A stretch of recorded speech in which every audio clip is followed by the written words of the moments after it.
Assalamualaikum warahmatullahi wabarakatuh. Bismillahirrahmanirrahim. Innal hamdalillah nahmaduhu wa nasta'inuhu wa nastaghfiruh wa na'udzu billahi min shururi anfusina wa min sayyiati a'malina. Man yahdihillahu fala mudilla lahu wa man yudlilhu fala hadiya lahu. Wa asyhadu an la ilaha illallah wahdahu la syarika lah wa asyhadu anna Muhammadan abduhu wa rasuluh. Tsumma amma ba'd. Bismillahirrahmanirrahim. Kita lanjutkan insyaallah kajian kitab Umdatul Ahkam. Insyaallah untuk malam hari ini kita bahas hadis yang 187. Tafadhal antum bacakan. Bismillah. Bismillah. Dari Abdullah bin Abbas radhiyallahu anhuma, dia berkata, ada seorang datang kepada Rasulullah sallallahu alaihi wasallam, lalu dia berkata, wahai Rasulullah, sesungguhnya ibuku meninggal dunia sedang dia masih mempunyai tanggungan wajib puasa bulan Ramadan. Apakah aku harus membayar puasa itu untuknya? Beliau bersabda, jika ibumu memiliki tanggungan hutang, apakah kamu akan membayar hutang itu untuknya? Dia orang itu menjawab, ya. Beliau pun bersabda, maka hutang Allah lebih berhak untuk dibayarkan. Di dalam riwayat yang lain disebutkan, ada seorang wanita datang kepada Rasulullah Sallallahu Alaihi Wasallam, lalu dia berkata, wahai Rasulullah, sesungguhnya ibuku meninggal dunia sedang dia masih tanggungan puasa nazar. Apakah aku harus berpuasa untuknya? Maka beliau menjawab, apa pendapatmu jika ibumu memiliki tanggungan hutang lalu kamu membayarkannya? Apakah hal itu dapat tertunaikan darinya? Dia wanita itu menjawab, ya. Beliau bersabda, maka berpuasalah untuk ibumu. Tayyib. Bismillah. Ini bab ataupun hadis berkaitan dengan masalah nazar. Nazar itu kata Imam Al-Asfihan rahimahullah, beliau menyebutkan antujib 'ala nafsika ma laysa biwajibin li hudusi amrin. Kalau Anda mewajibkan untuk diri Anda melaksanakan suatu hal yang mana itu hal bukan suatu hal yang wajib. Mewajibkan karena faktor apa? Karena faktor mungkin kalau hajatnya terpenuhi. Aslinya nggak wajib, cuman ada orang dia mewajibkan untuk diri dia sendiri di saat hajatnya terpenuhi. Ini pada umumnya yang disebut sebagai nadar. Walaupun toh ini aslinya untuk menyangkut masalah nazar karena keinginan untuk terjadi sesuatu dalam hukum syariah, ini aslinya adalah makruh. Ini aslinya adalah makruh. Ada sebagian di antara riwayat Nabi Muhammad SAW beliau mengatakan, la tanziru, kalian jangan bernazar. Fa innan nazra la yughni min al-qadari syai'ah. Sesungguhnya nazar itu enggak pengaruh apapun pula terhadap takdir Allah Subhanahu wa taala. Wa innam yustakhraju bil bakhil. Hanya saja nazar biasanya dikeluarkan dari seorang yang bakhil. Artinya kalau misalnya ada orang dia bilang, kalau nanti hajatku terpenuhi, misalnya naik pangkat, ataupun mungkin anak sembuh, ataupun mungkin lamaran pekerjaan diterima, nanti saya akan berpuasa 10 hari. Berpuasa 10 hari. Artinya kalau seandainya ini orang, dia itu hajatnya tidak terpenuhi, maka dia itu akan berpuasa. Berarti dia itu sedang tawar-menawar dengan Allah Subhanahu wa taala. Wahai Allah, kalau nanti engkau kabulkan hajatku, aku mau berpuasa, mau taat kepada Anda, mau taat kepada engkau. Maka ini yang disebut sebagai nazar, yang dalam syariah hukumnya adalah makruh. Hukumnya adalah makruh. Dan Nabi Muhammad SAW beliau melarangnya untuk model-model nazar yang semacam itu. Kalau taat ya taat saja, tanpa digantungkan dengan adanya suatu hajat yang terpenuhi. Artinya kalau misalnya ada orang, saya bernazar, saya benar-benar mau puasa 3 hari, tidak dikaitkan dengan keberhasilan suatu tujuan, maka inilah yang terpuji, taat kepada Allah Subhanahu wa Ta'ala. Misalnya saya bernazar akan puasa Senin Kamis, aslinya puasa Senin Kamis hukumnya adalah sunnah, tetapi berhubung dinazari, maka hukumnya adalah wajib. Taib. Tidak dikaitkan dengan keberhasilan menyangkut masalah suatu hal. Ini yang dibilang jemaah sekalian untuk nazar yang tidak ada kaitan dengan keberhasilan sesuatu, maka ini adalah suatu hal yang baik.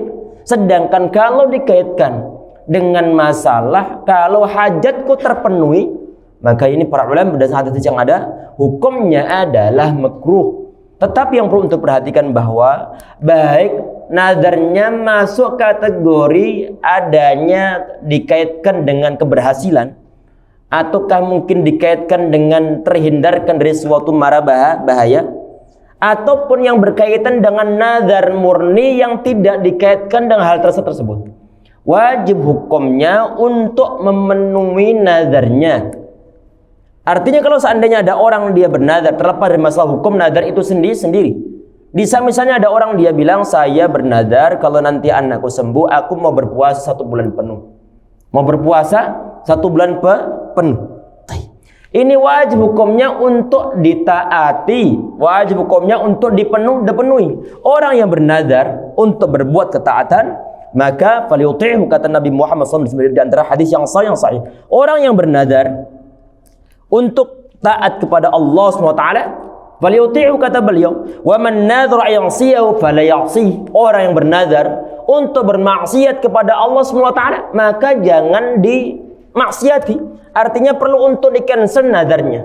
Ada orang dia nazar, kalau seandainya nanti anakku sembuh, aku mau nanggap orkes dangdut selama 1 bulan penuh. Orkes dangdut selama 1 bulan penuh. Nazar maksiat, maka enggak boleh untuk ditaati. Tetapi kalau nazarnya adalah nazar berbuat ketaatan, wajib hukumnya untuk ditaati. Tapi kalau kita buat idealisme dalam suatu ibadah kepada Allah SWT, ibadah kita itu tidak dikaitkan dengan keberhasilan. Dalam artian bahwa kalau berhasil, aku mau ibadah tertentu. Kalau nggak berhasil, maka ini orang dia nggak beribadah. Maka ini levelnya kalah dengan level orang yang beribadah kepada Allah, mewajibkan untuk diri dia sendiri. Misalnya, aku mau berpuasa 1 bulan, bernazar pada Allah SWT, mau beriktikaf. Misalkan saja selama 1 hari 1 malam di masjid untuk mendekati diri pada Allah SWT, maka itu baik. Nazar yang isinya adalah berbuat ketaatan, wajib hukumnya untuk ditaati. Kalau nazarnya isinya adalah kemaksiatan, maka wajib hukumnya untuk dihindari dan perlu untuk membayar kafarat. Tayyib. Kita perhatikan nih. Ini hadis, tadi ini sepintas tentang masalah nazar yang perlu untuk kita ingatkan. Kita perhatikan di sini. Ini hadis menyangkut masalah adanya nazar. Kalau misalnya ada orang dia bernazar, aku mau bernazar untuk puasa 3 hari. Puasa 3 hari. Baik nazarnya adalah karena faktor mungkin dikaitkan dengan keberhasilan, ataupun memang nazar murni untuk taat kepada Allah Subhanahu wa Ta'ala. Kata Nabi Muhammad SAW di sini nih bahwa, ataupun kalau misalnya ada orang bernazar, dia belum bisa untuk membayar, belum bisa untuk melaksanakan puasanya, kemudian dia meninggal. Apakah wajib hukumnya? Apakah perlu bagi ahli waris, bagi keluarganya, bagi penanggung jawabnya untuk melaksanakan puasanya? Ini yang dibahas dalam hadis ini. Di saat seorang perempuan dia mendatangi Nabi Muhammad SAW bercerita, inna ummi matat. Ya Rasulullah, ibundaku wafat, wa alayya shaumun nadhrin, dan beliau memiliki hutang puasa nazar. Puasa nazar. Di sini enggak disebutkan apakah nazarnya karena faktor tadi itu karena mungkin keberhasilankah, ataupun mungkin terhindarkan dari suatu mara bahayakah, ataupun nazarnya murni karena Allah. Aku niat puasa, aku bernazar untuk berpuasa selama 3 hari dalam bulan ini. Dalam bulan ini.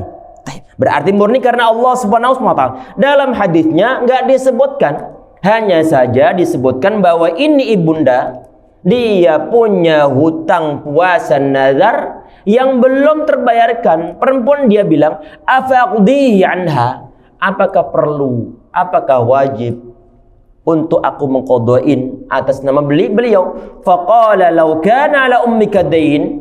Nabi Muhammad SAW beliau membuat suatu qiyas ataupun analogi tentang masa apa? Kalau toh misalnya ibunda Anda memiliki hutang kepada manusia, apakah juga wajib hukumnya untuk diqadhain, wajib hukumnya untuk ditunaikan, wajib hukumnya untuk dibayar?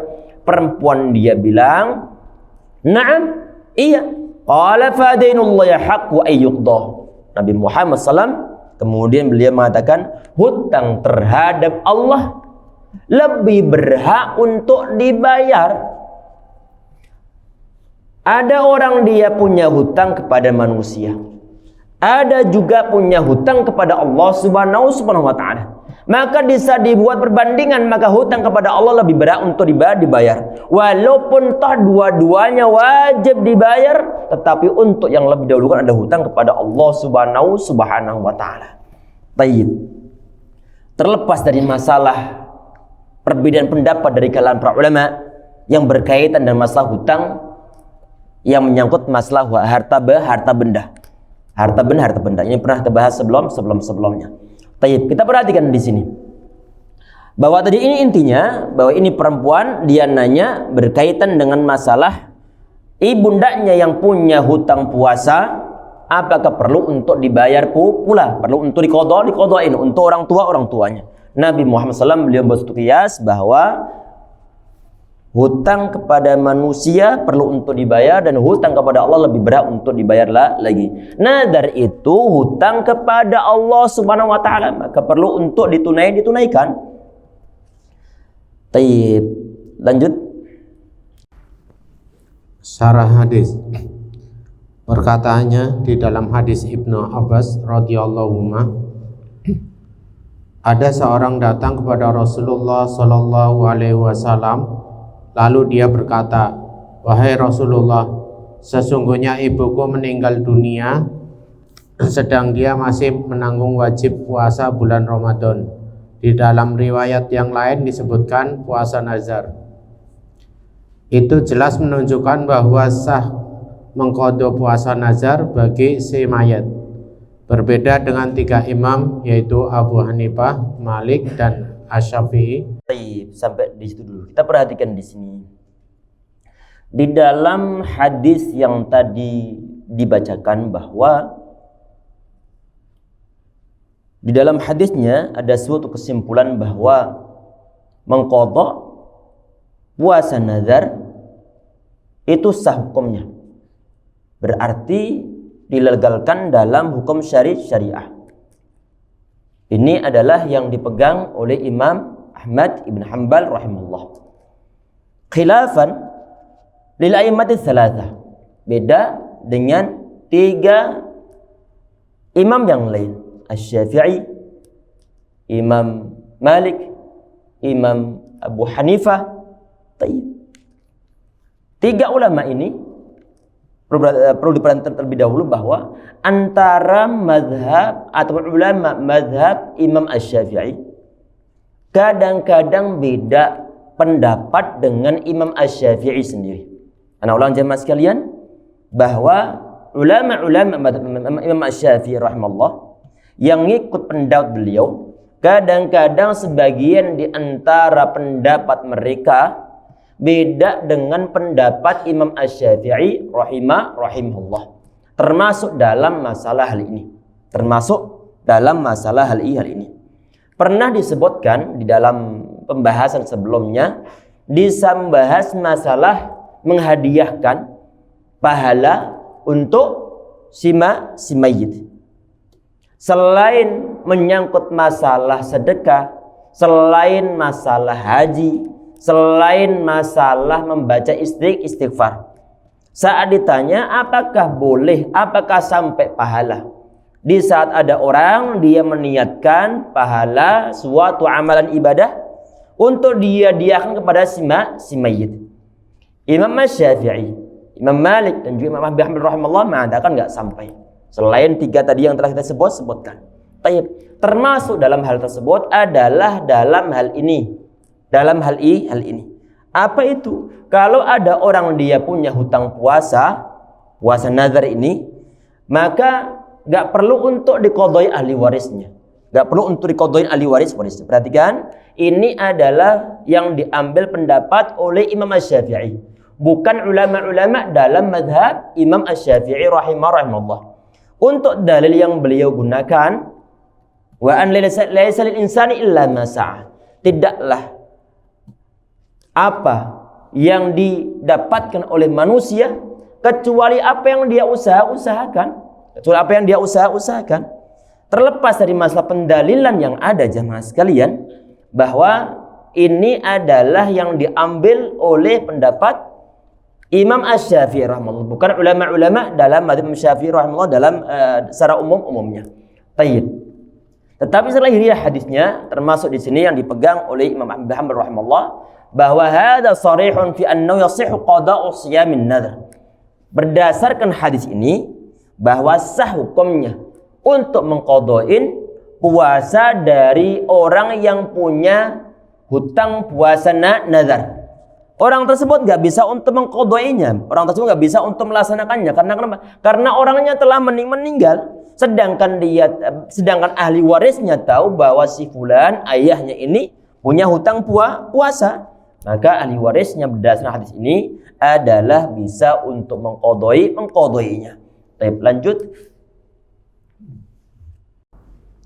Sehingga wajib menunaikannya dari harta peninggalannya. Iya, perhatikan. Ini menurut ulama 3 madhab ini, 3 ulama ini, Imam Syafi'i, Imam Malik, Imam Abu Hanifah rahimahullah.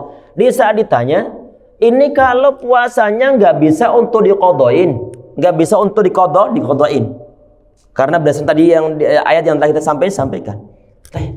Terus jalan keluarnya apa? Ini hutang puasanya ini, maka perlu untuk bayar fidyah. Perlu untuk bayar fidyah. Di saat ditanya, bayar fidyahnya diambilkan di mana? Baru kemudian dijawab, fayajibu ikhraju min trikati qabla al-wasaya. Wajib hukumnya untuk bayar fidyahnya adalah perlu diambilkan dari trikati ataupun tarikati, diambilkan dari harta warisannya. Harta warisan diambilkan di sini sebelum wasiat dilaksanakan. Berarti hutang nazar terlebih dahulu dibayar dengan membayar fidyah dengan satu mut. Kemudian baru wasiat dilaksanakan. Artinya kalau misalnya ada orang dia punya peninggalan harta 1 juta. Ini contoh-contoh simpelnya saja. Baik. Kemudian ini orang ternyata dia punya hutang puasa nazar selama 3 hari. 3 hari mungkin dikali sekitar 20.000 untuk membeli 1 porsi makan disertai mungkin dengan airnya. 20.000 kali 3 berarti 60.000. 60.000 ini perlu dibayar terlebih dahulu baru kemudian wasiat yang ada. Wasiatnya misalnya nanti yang 1 juta dari peninggalanku ini nanti sepertiganya silahkan untuk diinfakkan. Misalkan saja. Maka nazar terlebih dahulu baru kemudian wasiatnya. Baik, lanjut. Sebelum menunaikan wasiatnya, akan tetapi jika dia tidak memiliki harta peninggalan, maka dianjurkan bagi walinya untuk mengqadanya dengan dirinya sendiri. Iya, tapi perhatikan Tadi sampai poin tersebut. Kalau misalnya ini orang yang meninggal dia nggak punya warisan sama sekali, rumah nggak ada, duit cash pun nggak ada. Akhirnya bagaimana? Maka nanti ahli warisnya dia itu boleh tabarru'. Artinya tabarru' dengan sukarela, dia itu mengqadhain puasa atas orang tuanya ini. Atas orang tuanya. Ataupun mungkin walaupun toh bukan anaknya, bisa aja istrinya yang nanti mengqadainya. Ataupun mungkin keponakannya, ataupun mungkin yang lain sebagainya. Artinya bahwa ini walinya dia bisa untuk mengqadain puasa nazar dari si mayit. Nah, lanjut. Atau mencarikan orang yang mau mengkodonya. Iya, oh iya, jaliman yaqdihi, atau nyari orang nih. Ini anak nggak bisa puasa. Kalau seandainya anak bisa puasa, anak mempuasai untuk orang tua anak. Anak tahu orang tuanya punya hutang puasa nazar, tapi keadaan fisik anak ini lemah. Tolong antum nanti puasa untuk orang tua anak ya. Berarti dia minta kepada orang lain. Nah, lanjut. Namun jika ada orang selain ahli warisnya mau mengkodonya secara sukarela, maka itu sah dan disimahnya.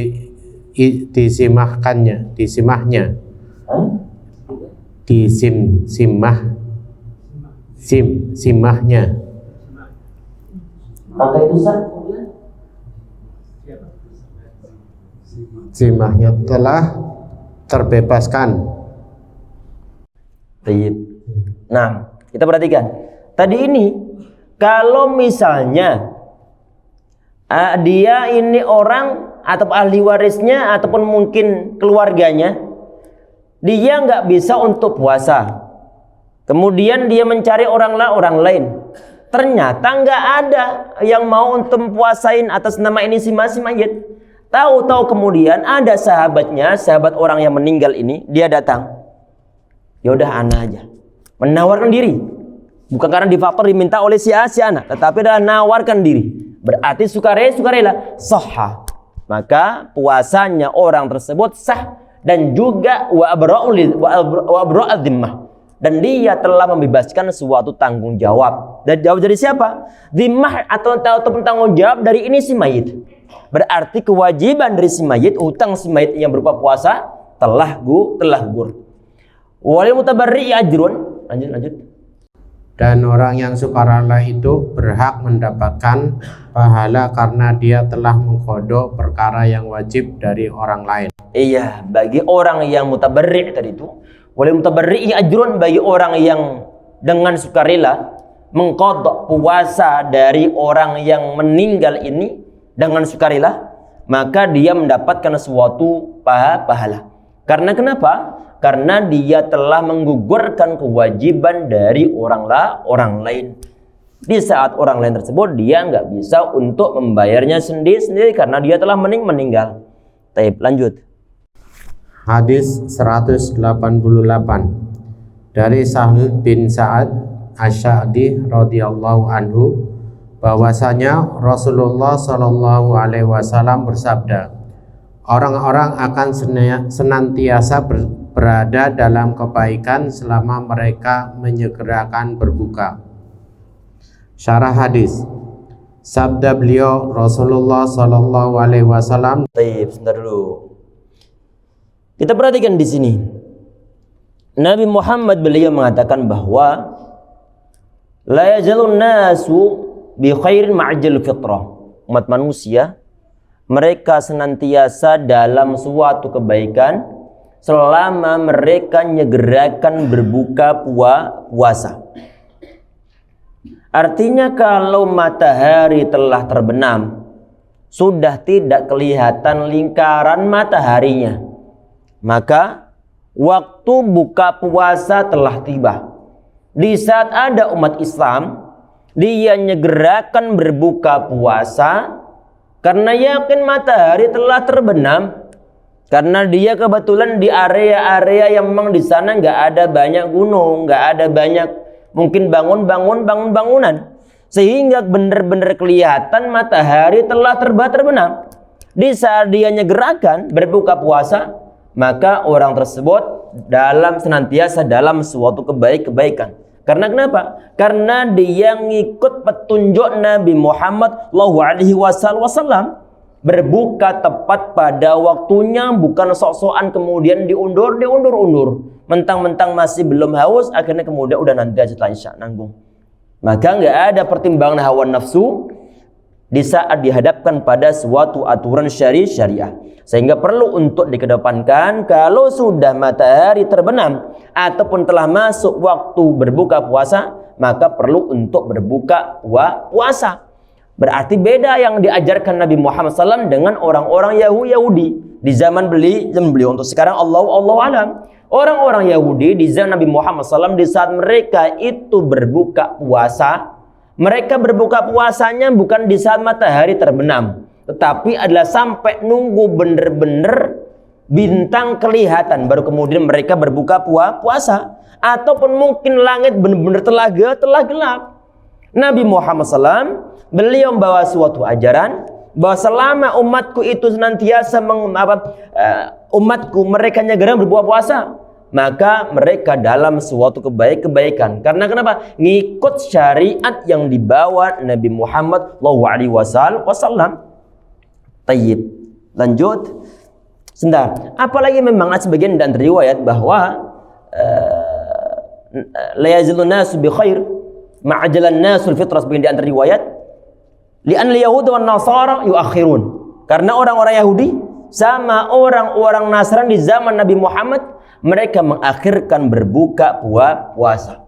Syariat yang dibawa Nabi Muhammad sama dengan syariat untuk hal ini, syariat yang diterapkan oleh para nabi sebelum Nabi Muhammad SAW. Sebagian dari riwayat hadis yang sahih, inna ma'asyiral anbiya umirna an nu'ajil iftar. Sebagian dari riwayat, kami itu, yaitu segolongan para nabi, kata Nabi Muhammad SAW, kami itu umirna an nu'ajil iftar. Kami diperintahkan oleh Allah SWT untuk menyegerakan berbuka puasa dan disuruh untuk mengakhirkan makan sahur. Berarti syariat yang dibawa Nabi Muhammad SAW dalam masalah ini adalah sama dengan syariat nabi-nabi sebelum Nabi Muhammad sallallahu alaihi wasallam. Dan memang Allah SWT nyuruh pula untuk menjadikan terbenamnya matahari sebagai batas untuk mengakhirkan puasa. Sebagian di antara ayatnya Allah mengatakan wa kulu washrabu hatta yatabayyana lakumul khaytul abyad minal khaytil aswad minal fajr. Kalian makan dan juga minumlah sampai tampak oleh kalian benang yang berwarna putih dari benang yang berwarna hitam, yaitu masalah terbitnya fajar. Ini untuk masalah sahur. Tsumma qimus syiyama ilal lail. Kemudian kalian sempurnakanlah puasa sampai malam. Batasan malam itu adalah terbenamnya matahari. Terbenamnya matahari. Berarti di saat dari awal kita makan sahur, sejak terbitnya fajar shadiq, tsumma qimus syiyama ilal lail, disuruh untuk berpuasa sampai waktu malam. Maksudnya adalah saat matahari telah terbenam. Karena awal waktu malam itu adalah terbenamnya matahari. Sehingga di saat ada umat Islam dia nyegerakan berbuka puasa, mereka telah ngikut syariat yang dibawa Nabi Muhammad SAW, sehingga diberkahi oleh Allah Subhanahu wa taala dan mereka dalam suatu kebaikan. Karena kenapa? Karena ngikuti syariah. Baik, lanjut. Syarah hadis. Sabda beliau sallallahu alaihi wasallam di dalam hadis Sa'al bin Sa'ad radhiyallahu anhu, manusia senantiasa berada dalam kebaikan selama mereka bergegas berbuka. Iya, kebaikan dari si keberkahan karena ngikut syariah Nabi Muhammad, ngikut sunnah beliau. Di satu sisi ada kebaikan yang berupa masalah kesehatan. Secara medis bahwa nunda berbuka puasa justru nggak baik dan mengganggu metabolisme tubuh. Dan juga perlu untuk diperhatikan bahwa gerang berbuka puasa dengan kurma ataupun dengan air bisa memulihkan energi tubuh yang seharian tidak kemasukan apa-apa. Dan insya Allah setiap ajaran Nabi Muhammad SAW ada suatu kebaikan perlu untuk segera menyegerakan berbuka puasa. Saya yakin bahwa matahari telah terbenam dan Nabi Muhammad SAW beliau juga menyegerakan berbuka puasa. Tayyib, lanjut. Walaupun toh mungkin dengan hasawatil ma, walaupun toh mungkin sekedar seteguk air, maka sudah mendapat suatu kesunahan. Kalau seandainya mungkin merasa masih kenyang, nanti makannya yang penting dibatalkan terlebih dahulu. Minum ataupun mungkin menggunakan rutab atau menggunakan tamr. Nah, lanjut. Di dalam hadis di atas terdapat penjelasan tentang anjuran berbuka puasa dan anjuran bergegas melakukannya. Di dalam hadis di atas terdapat penjelasan bahwa seluruh kebaikan bergantung pada keteguhan dalam menjalankan syariat. Karena Allah Ta'ala telah mensyariatkan bagi para makhluk segala sesuatu yang padanya terdapat kemaslahatan agama dan dunia. Jadi apabila manusia menyia-nyiakan syariat tersebut, meskipun hanya sedikit, mereka akan terluputkan kebaikan terbatas mereka menyia-nyiakannya. Iya, semakin banyak sisi kita itu menerapkan sunnah Nabi Muhammad SAW, maka semakin besar peluang mendapatkan suatu keberkahan, suatu kebaikan. Karena nggak ada artinya ada ajaran Nabi Muhammad SAW, kemudian umatnya nggak mau untuk melaksanakan. Padahal syariat yang dibawa Nabi Muhammad itu adalah membawa suatu kemaslahatan baik dunia ataupun akhirat. Sehingga di saat ada orang dia gigih melaksanakan sunnah Nabi Muhammad, maka dia adalah orang-orang yang beruntung. Orang-orang yang beruntung. Sehingga kita perlu untuk berusaha menerapkan berbagai macam sisi sunnah Nabi Muhammad SAW dan perlu untuk step awalnya mengetahui poin-poin sunnah beliau. Yang beliau ajarkan itu apa? Dari sekian ratus ribu misalnya hadis yang bersumberkan dari Nabi Muhammad SAW, dari sekian jumlah hadis tersebut, berapa ribu, berapa juta saja ajaran Nabi Muhammad SAW yang selama ini kita terapkan. Semakin banyak, maka semakin berkah insya Allah kehidupan kita. Pahala diberikan oleh Allah Subhanahu wa Ta'ala. Sehingga perlu terlebih dahulu mau mengaji. Sehingga kita yakin bahwa Nabi Muhammad SAW beliau ngajarkan ini ataupun mengajarkan itu, mensunnahkan ini ataupun menyunnahkan itu. Sehingga orang-orang yang beruntung insya Allah adalah di saat dia gigih berusaha untuk mengetahui apa yang Nabi Muhammad ajarkan, kemudian berusaha untuk mengamalkan. Mengamalkan, insya Allah membawa kebaikan dalam lingkungan, dalam rumah tangga, dalam bernegara. Semoga Allah berkahi kita semuanya. Jangan sampai lupa menerapkan aturan yang dibawa Nabi Muhammad SAW termasuk dalam hal ini. Semakin banyak sunnah yang diterapkan, semakin banyak pula pahala yang diberikan oleh Allah Subhanahu wa Ta'ala. Semakin banyak pula cinta Allah diberikan kepada kita.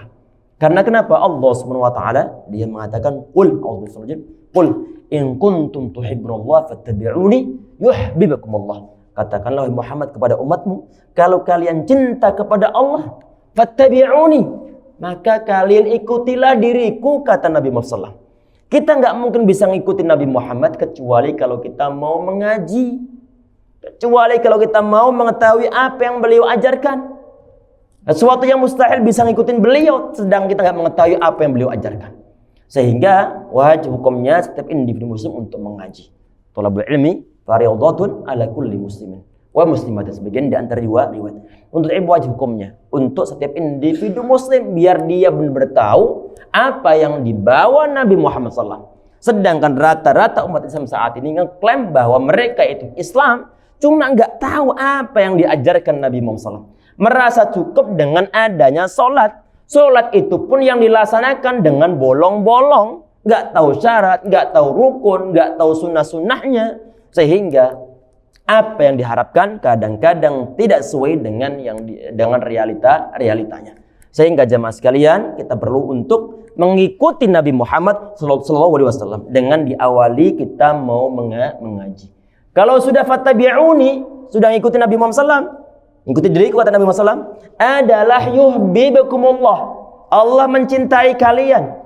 Artinya dari sekian persen yang kita praktekkan dari sunnah Nabi Muhammad SAW, yang benar-benar kita terapkan dalam kehidupan sehari-hari, maka sebegitu besar itu pula nanti cinta yang diberikan oleh Allah Subhanahu wa taala. Semakin minus, maka semakin minus pula cinta yang diberikan oleh Allah Subhanahu wa taala kepada kita semuanya. Bukan cuma cinta, wa yaghfir lakum dzunubakum, Allah mengampuni dosa-dosa kalian. Sehingga udah bismillah diniatkan kita mengaji untuk mengetahui sunnah Nabi Muhammad SAW, untuk mengetahui ajaran beliau, sehingga berusaha untuk senantiasa istiqamah, walaupun toh mungkin berat, suatu untuk yang mungkin urusan dunia saja perlu perjuangan, apalagi menyangkut masalah mendapatkan surga dari Allah.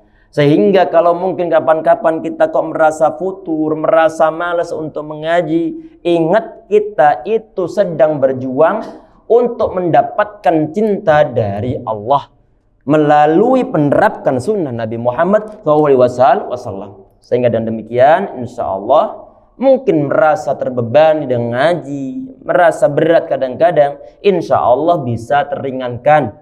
Dan jangan sampai lupa senantiasa minta hidayah kepada Allah. Semoga Allah Subhanahu wa taala buka hati kita untuk menerima suatu kebenaran. Kadang-kadang kita itu berat untuk menerapkan dalil. Padahal hadis-hadisnya adalah hadis yang sahih. Sehingga kita berdoa kepada Allah, semoga Allah buka hati kita biar sinar hidayah itu masuk ke dalam hati kita dan mudah untuk diamalkan. Ini yang perlu untuk diperjuangkan. Semakin banyak sisi sunnah yang diterapkan, semakin besar potensi mendapatkan cinta dari Allah Subhanahu wa taala. Yuhibbukumullah. Semakin besar pula wa yaghfir lakum dzunubakum. Allah mengampuni dosa kalian. Baik. Fa in adha'a an-nasu min asy-syara'i syai'an fatahum min al-khair biqadri ma adha'u. Baik, lanjut. Di dalam riwayat yang lain disebutkan, pun sebelumnya masih belum setengahnya. Kalau menyanyiakan, setelahnya menyanyiakan, ya itu poin itu. Di dalam riwayat yang lain disebutkan, Yang ini poin untuk setelah maslahatan dunia akhirat ataupun agama dunia setelahnya.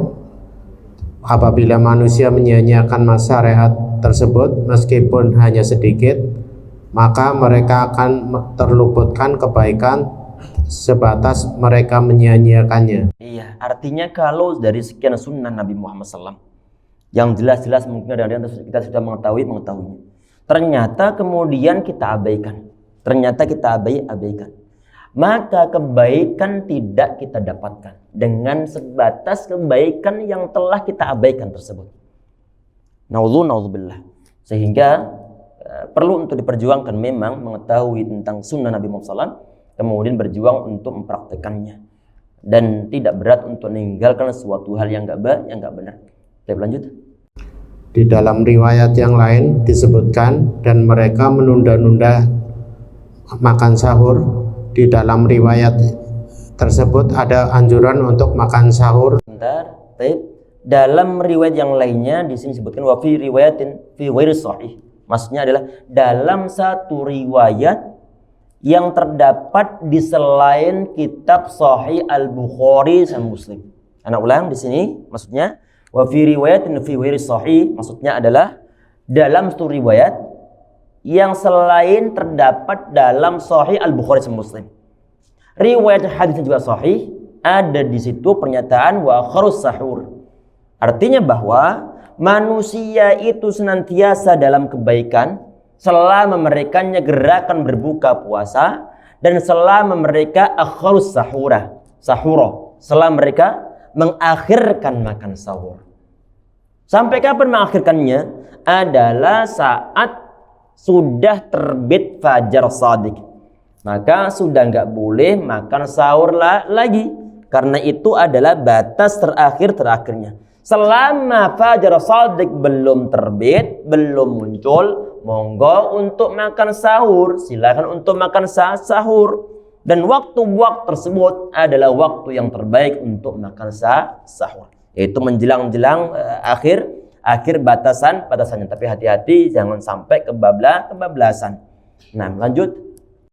Di dalam riwayat tersebut ada anjuran untuk makan sahur dan anjuran untuk menundanya. Sebagaimana yang telah dijelaskan, di dalam makan sahur terdapat kemaslahatan agama dan kemaslahatan dunia. Perhatikan, fihi di dalamnya, ini maksudnya dalam riwayat yang ada penambahan akharus sahura, yaitu riwayat yang berkaitan dengan mengakhirkan makan sahur.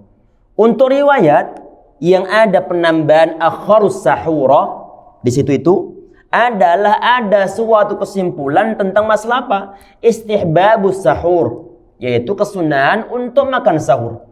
Berarti orang itu makan sahur, ini hukumnya adalah sunnah. Artinya kalau sunnah nggak dilaksanakan, maka orang tersebut dia itu rugi karena nggak mendapatkan suatu kebaikan, keberkahan sunnah Nabi Muhammad SAW. Berarti untuk masalah makan sahur, walaupun tahu dari isi dunianya itu ada manfaatnya, tetapi untuk lebih penting lagi berkaitan dengan menerapkan sunnah Nabi Muhammad SAW. Nabi Muhammad SAW beliau memerintahkan tasaharu, ya ibadallah, hamba-hamba Allah, kalian makan sahurlah. Dan Nabi Muhammad SAW beliau nyuruh untuk khaliful Yahud, kalian selisilah orang-orang Yahudi. Karena orang Yahudi mereka gak makan sahur, Dalam perintah tersebut berupa ucapan beliau ataupun yang beliau praktekkan, beliau makan sahur. Kalau seandainya hanya berupa suatu perintah saja, sudah berhak untuk kita praktekkan sunnahnya. Apalagi memang di samping beliau perintah, beliau pun praktek. Sehingga ini sangat kuat tentang adanya kesunahan untuk makan sahur. Dan juga dalamnya ada suatu kesunahan untuk mengakhirkan. Berarti sunnah di dalam sunnah. Sunnah mengakhirkan, sunnah makan sahur. Kemudian dalamnya ada suatu kesunahan untuk mengakhirkannya. Ada kesunahan lagi untuk mungkin makan sahur dengan menggunakan tamar. Sebagian dan riwayat sebagaimana Nabi Muhammad SAW beliau mempraktekannya. Dan mungkin sampai di situ insyaallah nanti untuk mengakhirkan makan sahur. Poin tersebut nanti akan kita ulang di pertemuan berikutnya. Dan kita cukup sekian untuk pertemuan malam ini dengan doa kafatul majlis. Subhan bihamdika anta astaghfiruka wa atubu ilaik. Assalamualaikum warahmatullahi wabarakatuh. Hayya 'alal falah,